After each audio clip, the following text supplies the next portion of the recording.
Hi friends, ನಾನು ಹೇಳ್ದಂಗೆ SRH ಅವರು ಕಲ್ಕತ್ತಾದ ವಿರುದ್ಧ ನಡೆದಂಥ IPL ಪಂದ್ಯವನ್ನು ಸುಲಭವಾಗಿ 60+ ರನ್ಗಳಿಂದ ಗೆಲುವನ್ನು ಸಾಧಿಸ್ತಾರೆ. ಪಿನ್ ಅಲೆನ್ ಅವರು ಓಪನರ್ ಆಡಿದಂಥ 7 ಬಾಲಲ್ಲಿ 4 4 2 ಸಿಕ್ಸು, ಔಟ್ ಆಗಿರೋದು ಒಂದೇ ಬಾಲ್ ಡಾಟು. ಅವ್ರದ್ದು ಬ್ಯಾಟಿಂಗ್ ಅದ್ಭುತವಾಗಿ ಪ್ರಾರಂಭ ಮಾಡ್ತಾರೆ.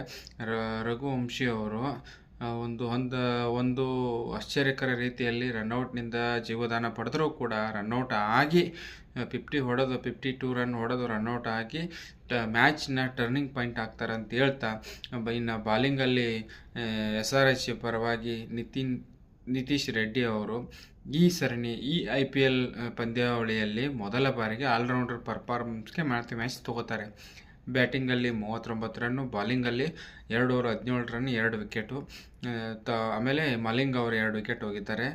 ಇನ್ನು 3 ವಿಕೆಟು ಜಯದೇವ್ ಉನಾಡ್ಕಟ್ ಅವರು ಹೋಗಿದ್ದಾರೆ.